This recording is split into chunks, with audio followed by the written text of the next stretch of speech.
பிரியமானவர்களே, இயேசு கிறிஸ்துவின் நாமத்தில் உங்களுக்கு என் அன்பின் வாழ்த்துக்கள்.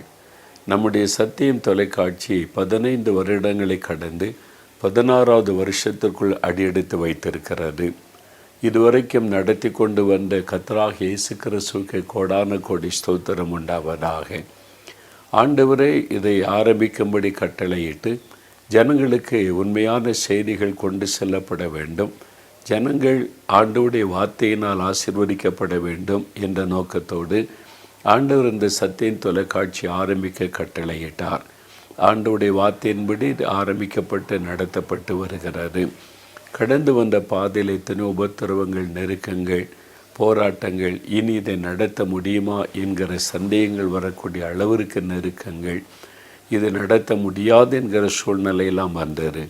ஆனாலும் நான் செய்ய நினைத்த ஒன்றும் தடைப்படாது என்று ஆண்டவர் வாக்கு கொடுத்து தடைப்படுத்தி தொடர்ந்து நடத்தி கொண்டு வருகிறார்.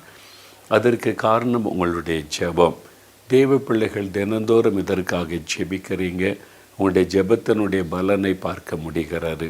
இந்த தொலைக்காட்சிக்கு நல்ல ஒரு MDA கத்த தந்திருக்கிறார். அருமையான சௌர ஐசக் அவர்கள் ஜெபம் பண்ணி ஆண்டவர் மேலே உறுதியான விசுவாசத்தோடு இதை நடத்துகிறதுனால தான் இதை ஜெயமாக நடத்த முடிகிறது. இந்த நாள் அன்பு சகோதரர் அவர்களை வாழ்த்துகிறேன். சத்திய தொலைக்காட்சியில் பணி செய்கிற அநேக பிள்ளைகள் இருக்கிறாங்க. நியூஸ் சேகரிக்கிறவங்க, எடிட் பண்ணுறவங்க, கேமராவில் பணி செய்கிறவர்கள், நிகழ்ச்சியை தயாரிப்பாளர்கள் என்று ஏராளமான பேர் பணி செய்கிறார்கள். அவர்களையும் இந்த நாளில் இயேசுவின் நாமத்தில் வாழ்த்தி நான் ஆசீர்வதிக்கிறேன்.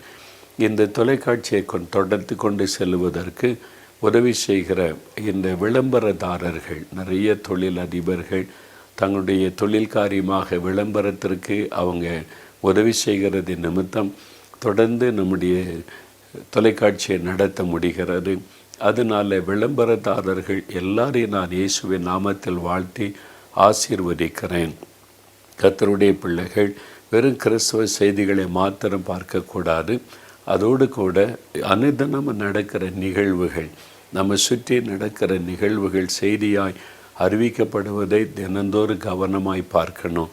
அதில் ஜெப குறிப்புகள் இருக்கிறது, ஆண்டவர் துதிக்கும்படியான குறிப்புகள் இருக்கிறது. நம்முடைய ஜெபத்துக்கு ஆண்டவர் பதில் கொடுத்து செய்கிற கிரியைகளை பார்த்து ஆண்டவரை துதியுங்கள். முக்கியமான நிகழ்வுகள் தெரியப்படுத்தும் போது உலகத்தில் நடைபெறுகிற தீமையான காரியங்கள், விபத்துகள், நாசமோசங்கள், பூமி அதிர்ச்சிகள், யுத்தங்கள், அழிவுகள் இதெல்லாம் காண்பிக்கும் போது உடனே நீங்கள் ஜெபம் பண்ணுங்கள்.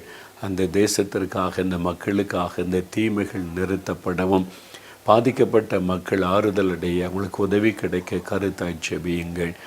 அந்த நோக்கத்தோடு தான் இந்த தொலைக்காட்சி ஆண்டவர் ஆரம்பித்து நடத்தும்படி கட்டளையிட்டார்.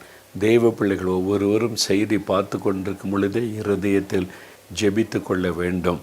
அந்த செய்திகளை உள்வாங்கி கொண்டு குடும்ப ஜெபம், தனி ஜெபத்தில் கருத்தாக ஜெபிக்க வேண்டும். யுத்தங்கள் முடிவடைய, மரணங்கள் தடுக்கப்பட, பாதுகாப்பு உண்டாயிருக்க ஜெபிக்கணும். பொருளாதார பாதிப்புகள் இந்த உலகத்தில் பல தேசங்களை நெருக்குகிறது. அதிலிருந்து தேசங்கள் பாதுகாக்கப்பட ஜெபிக்க வேண்டும். நாம் கருத்தாக ஜெபிக்கும் போது தேவன் அந்த தீமைகள் ஒன்று தடுத்து நிறுத்தப்படும் அல்லது அதனுடைய காரியங்கள் குறைக்கப்படும். அதனால தான் நாம் தொடர்ந்து இதை பார்த்து ஜெபிக்கணும். அதனால் கட்டாயம் நீங்கள் நியூஸ் பாருங்கள். தலைப்பு செய்திகள் காலை, மத்தியானம், மாலை, இரவு நேரத்தில் வருகிறது.